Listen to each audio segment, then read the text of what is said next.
sign of weakness. Always go for the throat. Buy low, sell high. Fear, that's the other guy's problem.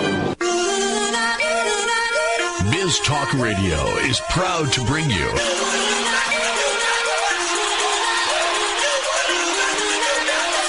Investor's Edge with Gary Kaltbaum. Straight talk about you and your money. You can reach Gary now at 877-747-EDGE. That's 877-747-3343. Here is your host, Gary Kaltbaum. And welcome once again to Investor's Edge. I'm Gary Kaltbaum, your host. Hey, thanks for being with us today.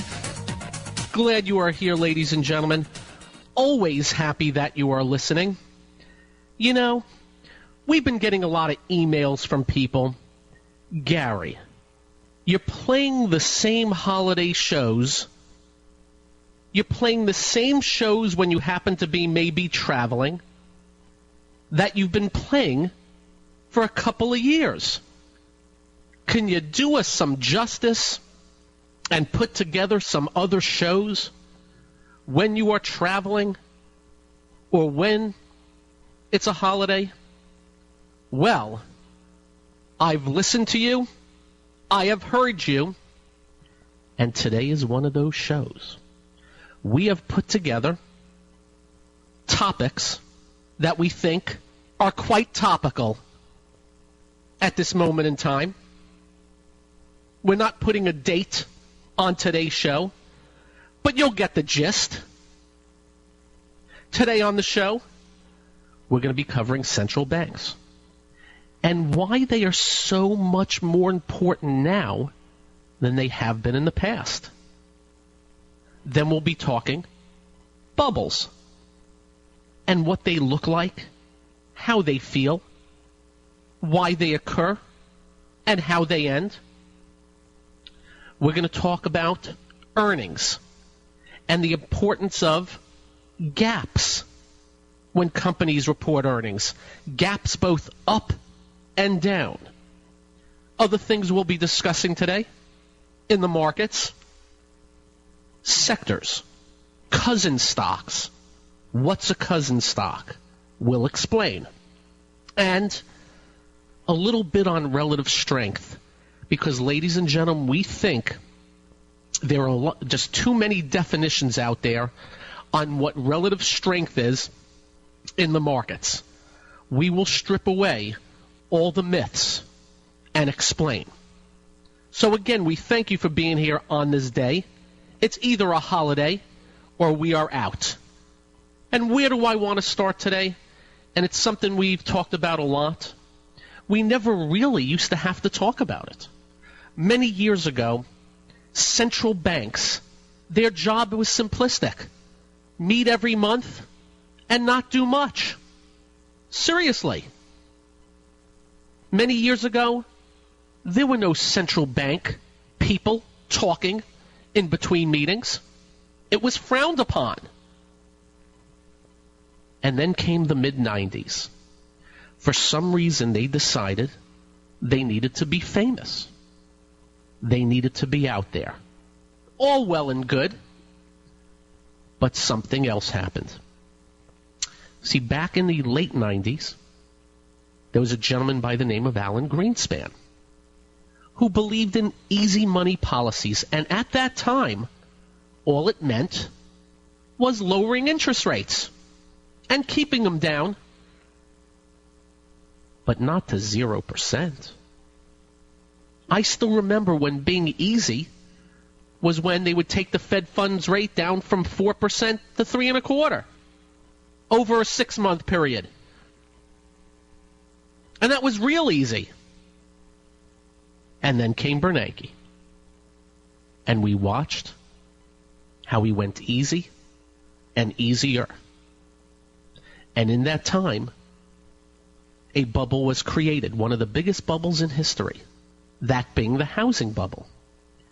And Mr. Bernanke didn't know it was coming, didn't have an idea it was coming, didn't see it coming. When it came, did not know it was here. And not until everything blew up did he acknowledge it. And what did he do? he did something we have not seen before. He immediately ramped down interest rates down to 0%. 0%. 0%. Now, these interest rates are important. Why? Because loans are based on it, debt is based on it, and asset prices also work off of them. You ever heard the line, don't fight the Fed? When the Fed is easing, markets usually do better, but what happens when the Fed goes down to 0%? Well, you saw what happened. Markets bottomed and started rallying. But something else then happened, something we never even dreamed of. I certainly never dreamed of it. Ben Bernanke decided, and they would not use the terminology, but we did, and that is they started printing money. Now, do they actually print money? No, they press buttons and create money. And they took that money that was created out of thin air and bought up our government bonds. And the goal in mind was to get interest rates as far down as possible, not only on the short end, but on the long end. The thought process being, if interest rates come down, the cost of capital to do everything and be everything come down, and that would spur on economic growth. But there's repercussions. A, savers get zero. Who gets the difference? The banks. Fair? Well, we'll let you decide if that's fair. The other part of the equation is it kind of screws up the markets. You know, markets are supposed to be between buyers and sellers based on fear and greed, desperation or inspiration, strength versus weakness. And they interfered. No longer was there a two-way trade.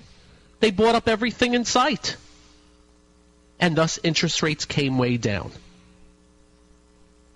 And fast forward into the 2014 to where the Fed had printed $4.5 trillion. $4.5 trillion.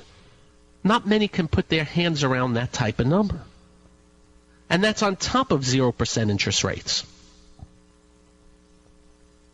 And markets reacted, and reacted well. But along the way, every time the Fed stopped printing money, the markets corrected. And every time the markets corrected, the Fed did something new. You remember QE1, QE2, Operation Twist. I'm still not sure what that was. QE3, the mother of all printing of money, $85 billion a month. But what happened was they started to lose a lot of credibility and recognized we got to change a little bit. So they came off their printing of money, slowly but surely. And markets started to hang in there until markets started to get in trouble. And what did they do? They found some friends. Japan, Europe, China. And in a coordinated effort in late 2014, Japan announced $1 trillion and change, Europe announced $1 trillion and change, and then China, the supposed miracle of Asia, realized that they were heading south. They started easing big time. And guess what happened to their markets? They soared. They copied Ben Bernanke. Since markets soared here, they now soar over there to the point where it doesn't matter what country it is. The communist paradise of Venezuela in early 2015 saw their stock market soaring even though inflation is 60-70% there. Thus the big, humongous central bank intervention. But the issue is, what has it created? We know easy money was in part created in 1999, which led to 2000 to 03. We know in big part easy money led to 2007, 2008. And now we have I wouldn't even call it the mother of all easy money. I would call it, the universe of all easy money. Things we couldn't fathom. Around the globe, 0% interest rates, $5 trillion of negative interest rates, and $14 trillion of printed money, and still going strong. So what are the repercussions? What are the ultimate repercussions? Are there repercussions? We'll head right into that up next. Thank you for being here on this special day. I'm Gary. This is the one and only Investor's Edge.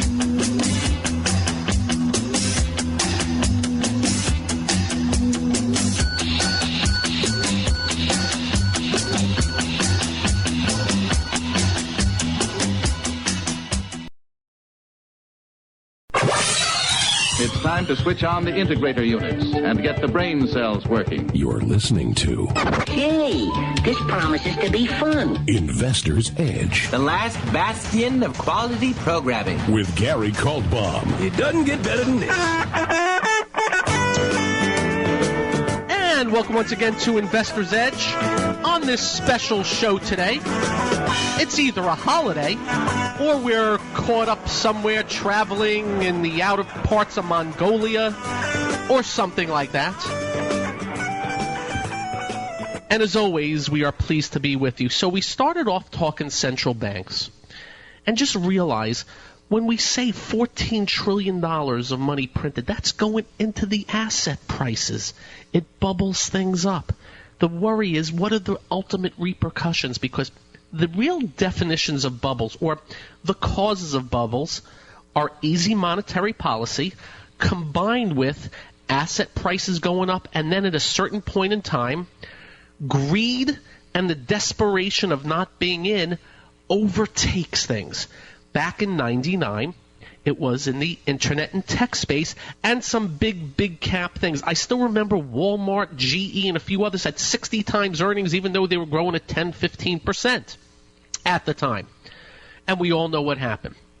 And then we all know what happened in 07, where in housing, true story, people would actually line up in a tent 2 days in advance for a supposed condo that was going to be built in Miami, to plunk down a deposit and then put it up for sale as soon as they signed the document, and within a week would sell it and make 25 or 50 grand.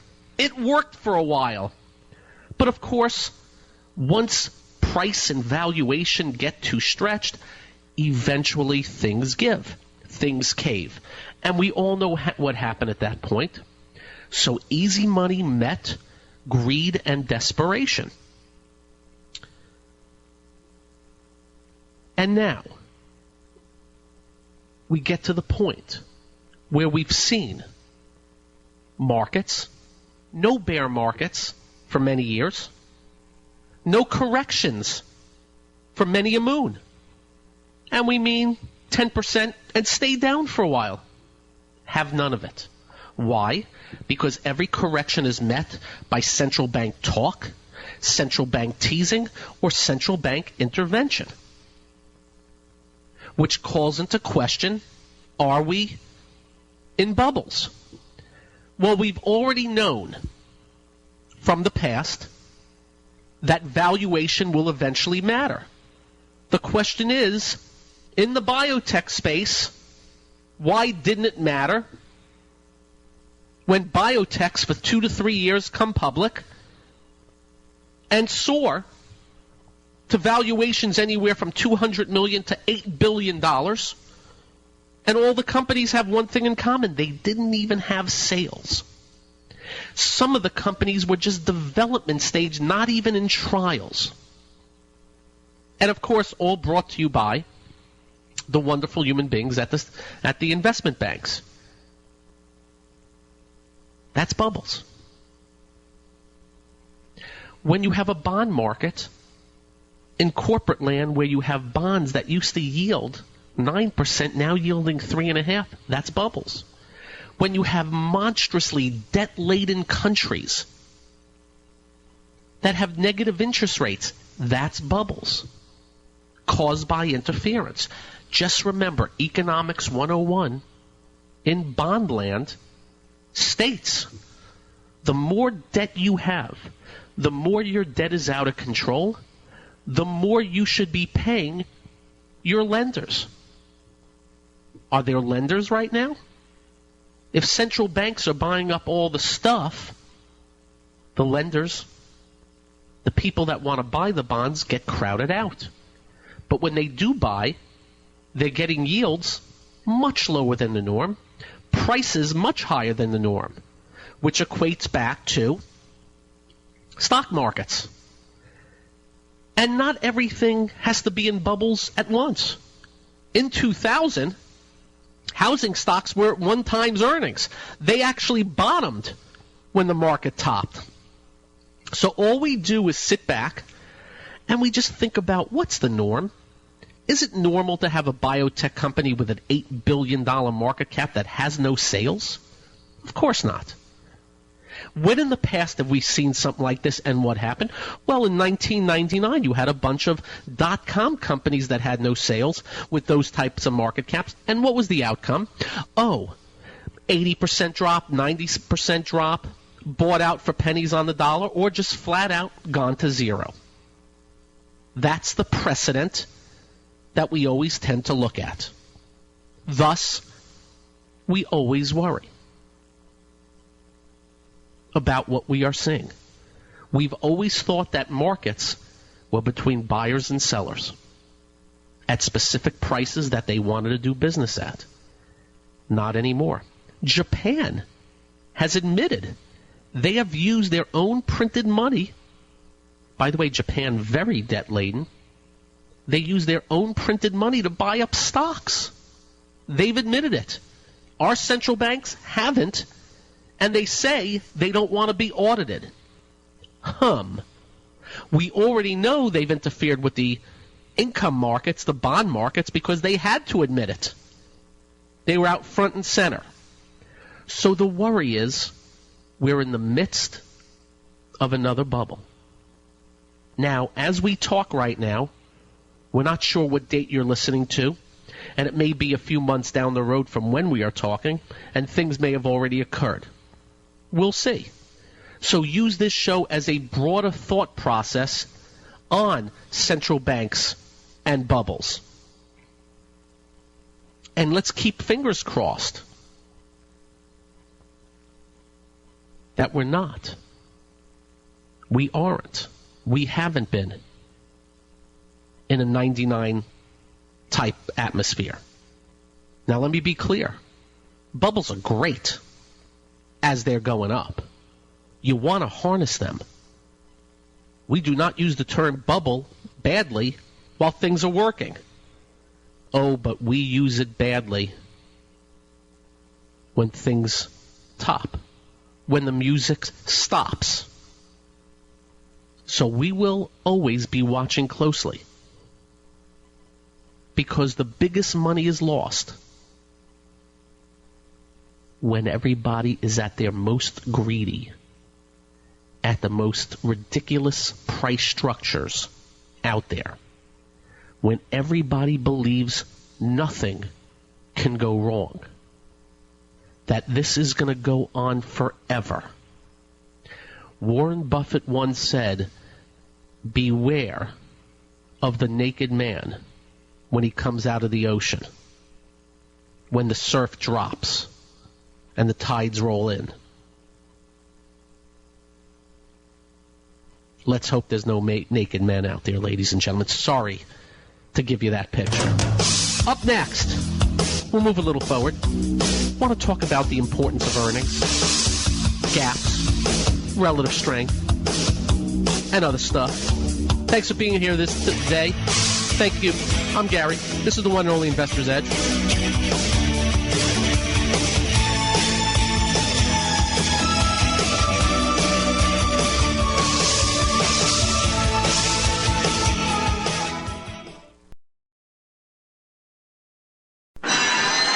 Listening to America is talking. Investor's Edge. He's got to be pleased with that. The crowd is just on its feet here. He's a Cinderella boy. With Gary Kaltbaum. Comes highly recommended. You're going to feel better if you talk to him.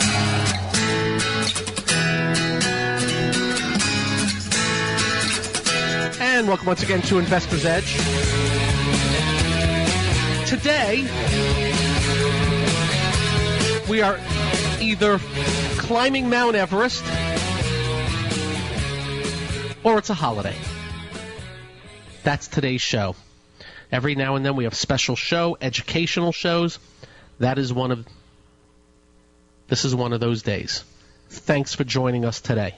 So we've talked about central banks. We've talked about bubbles, the potential for them, what they look like, how they feel. How do they end? We'll give you the typical. You never really know how they're going to end, but typically they end at their noisiest. Really tough to define the word noisiest, but you'll get a feel when it happens. It's when everyone's talking about it. Everyone's speaking about it. Front page or front cover of Newsweek and Time and all that type of stuff. That's when you typically will know. Get ready if it ever does occur. That's all. Just very, very noisy. Then, technically, how do they trade? They'll be very extended from their move. Everybody will think nothing will go wrong. And then all of a sudden you'll have this one big, gigantic down day from the highs on monstrous volume. That'll be the day where the balloon popped. But that doesn't necessarily be the day that it's over and done. Because typically what will happen is you'll get a rally back up to the highs. That's the rally that gets everybody saying, whew, we're fine. We're good. No sweat. But then what happens? You get another big down day, and it's the oy vey moment. What does this mean? Can't be. And then you'll get another big rally up near the highs, and you'll get another, whew, told you so, we're fine. But those big swings are a sign that the sellers are now involved and are part of the equation. And it's at that point in time where you start getting what we call the slow, unnoticed drip. Then you'll break the first low, and then potential for waterfall type action. Action that's uncontrollable, never stops. You think it has to come back, and yet it doesn't. And then you're down 30, and you're thinking, it had a big move, it's just got to be a correction. Then 40, and then 50, and then you won't know what hit you. And in the case of whatever you're in that has no sales, once they're down 80, you basically say, I don't care if it goes to zero now. That's the cycle. So please pay attention. Moving on. We talk about it all the time. Earnings. What does a company make during a quarter? What's the net income? Unfortunately, net income is pretty much a naked number. You can't play with it. Earnings per share, you can play with it. It is very often now where companies do big buybacks on purpose, use lower tax rates on purpose, shift assets from here to there, up and down and all around, contracts into one quarter to the next, and then you got what we call a lot of non-GAAP earnings. That's generally accepted accounting principles. Well, anyway, the key to us and what we do is not just the numbers, it's how things react to the numbers. So we are always watching for the great reaction to an earnings report, whether it's great to the upside or great to the downside. A big gap off of earnings is the most significant sign of accumulation or distribution by the big boys because, A, if it's on the upside, Demand for stock is such that they close something at 80 and has to open at 87 because things were so darn good. Or demand for selling is so big that it closed at 80 and opened at 72 because things are headed south. And we are just letting you know from our studies of the past, in markets that are just range-bound, find those companies that have the strongest reaction to earnings reports in the best technical shape, and typically for the most of the rest of that quarter, they will tend to lead, and lead well. So we're always in gear with that. Now keep in mind, what you look for in these gaps is A, on the first day, that it gaps. There's not a lot of give back. B, after the gap, it either keeps going or starts sitting tight or has nominal pullbacks on lighter volume, indicating the buying is just petered out for now, and we're just waiting for the next round of buying, which could be days or just weeks away. Conversely, we always get the question, what if I own a stock that gaps down in a bad way? It sort of depends. It depends on the company. It depends on what they said. Depends on the market. Keep in mind, a significant amount of gaps to the downside may mean something about the market, as well as gaps to the upside meaning something good about the market. We're just letting you know, this is first and foremost the things we watch for during earnings season. And if you have a chance, go back 5 years and study all the earnings gaps to the upside and see how well they did. 1 quarter out, 2 quarters out, even a year out. Because sometimes that gap is the start of something really good going on. Now, in bad markets, in bear markets, you're not going to get a lot of great gaps to the upside. Markets usually cap those things. In good markets, yeah, you'll get things gapping to the downside. You always will, but typically less so. And in very good markets, we have seen plenty of times where things have big gaps to the downside, and they just rally right back up. That tells you a little bit about market conditions. Now, it is important. You should have estimates for the companies you are watching, and then it is important you look for what the number that came in and whether they beat those estimates, both on the sales front, but more importantly on the earnings front. Because very often you can get turnarounds in companies where sales aren't going up significantly, but you have a huge gargantuan move in earnings growth because of some changes they made on the expense side.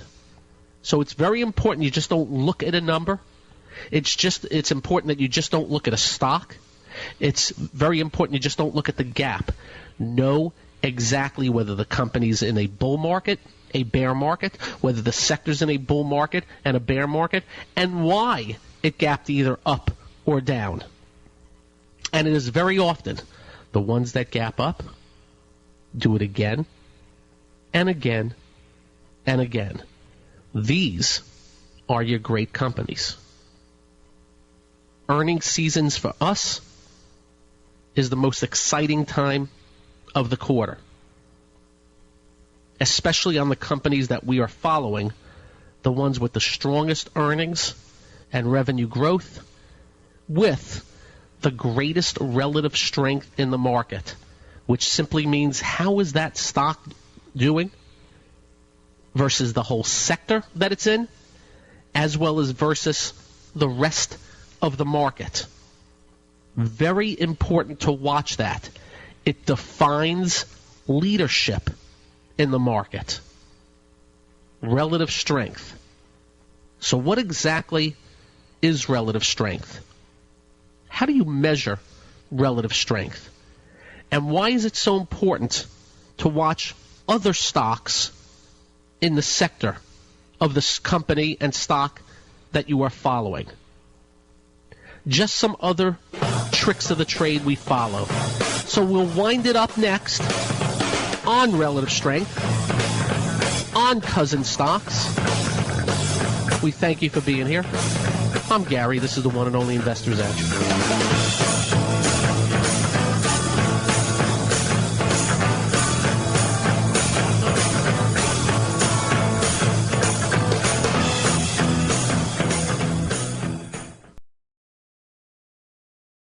You're listening to... What are we waiting for? Well, what are you waiting for? 1, 2, ready, go. Action! Investor's Edge with Gary Kaltbaum.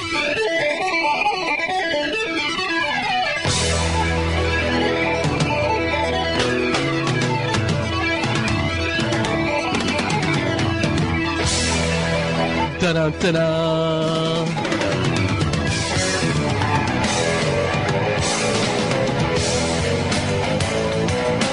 And welcome once again to Investor's Edge. Thanks for being with us today. Again, we're either climbing Mount Everest, Mount Kilimanjaro, swimming with sharks off of the northeast coast of Australia, or it's a holiday. So we have a special educational show. We have heard you because we were using the same ones going back a few too many years. So this is the new and improved version of We're Not Here Today show. So let's move on. We're talking markets, we're talking stocks, and we're talking the word relative strength. And that two words gets bandied about very much on Wall Street. To us, it's pretty simple. Is that stock leading or is it lagging? When the market is up, is it up more? When the market is down, is it down less? Simple as that. We're looking for the strongest stocks in the market, that if the market's going up 10, it's going up 20. If the market's going down 10, it's flat. Now, you're never going to get perfection, but the whole idea is to recognize where that big leadership is. But how do you measure it? What is the best way to measure relative strength? Well, really, price is the best way. You can actually look at it and see. But we have found that the people at William O'Neill & Company have the best way. They use a relative strength line on the charts they use. Used to be on their daily graph charts. It's now called MarketSmith.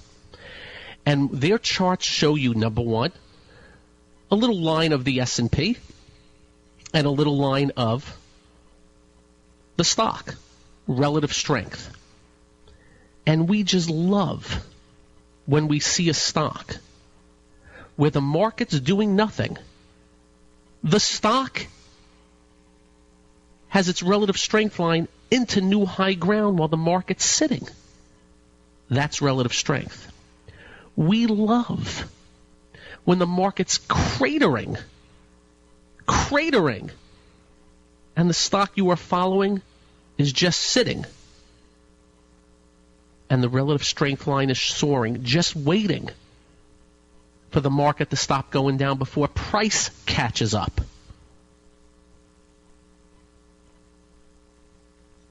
This is what we are looking for on a daily basis. And we use that relative strength line, and it also comes with a number from 1 to 99 on those charts. It is a great weapon in the arsenal. Can tell you what your stock is doing, and you're always looking. My favorite way to know when to not buy something is something called a relative strength non-confirmation.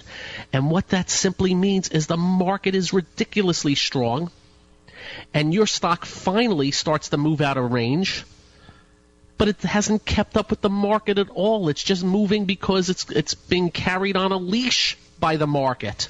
And when the market decides to turn and come down, the lack of strength in that stock takes it down more easily than something that busted out 3 weeks in advance. So very important to watch, as well as the cousin stocks.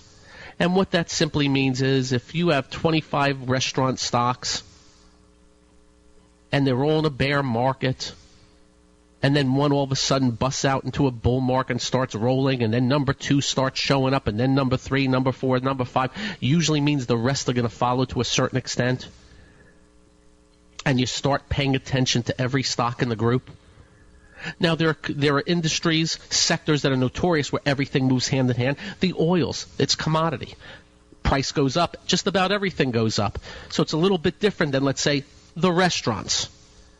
I've seen plenty of times where you've had strong ones with weak ones at the same time. And that's why you use the measuring stick of relative strength when looking at cousin stocks. And let me say, when a group is starting to show up in relative strength, you always want to pay attention to the first name or the second name, maybe the third name that busts out. You typically do not want to go for that last one.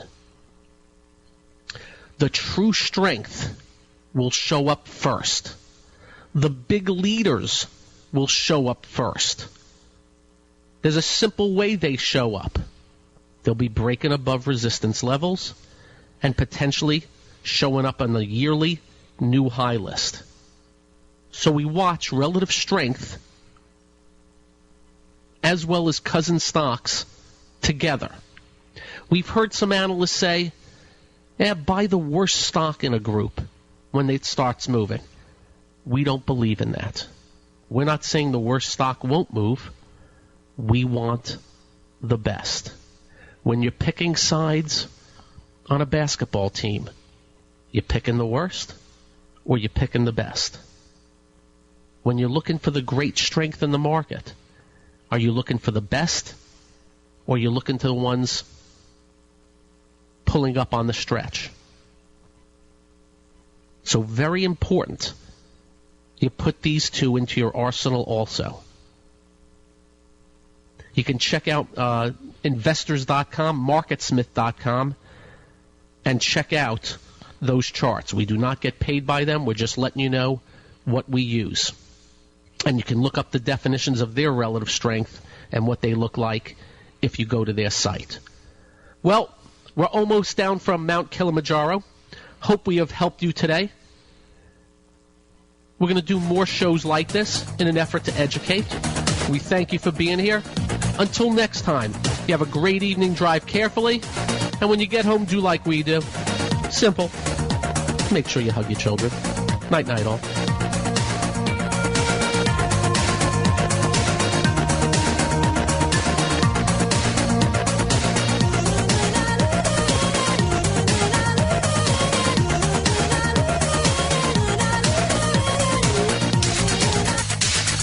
Thanks for joining us for another edition of Investor's Edge on the Biz Talk Radio Network.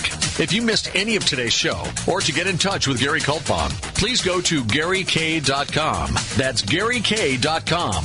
To reach Gary Kultbaum at his office, call 1-888-422-5559. That's 1-888-422-5559.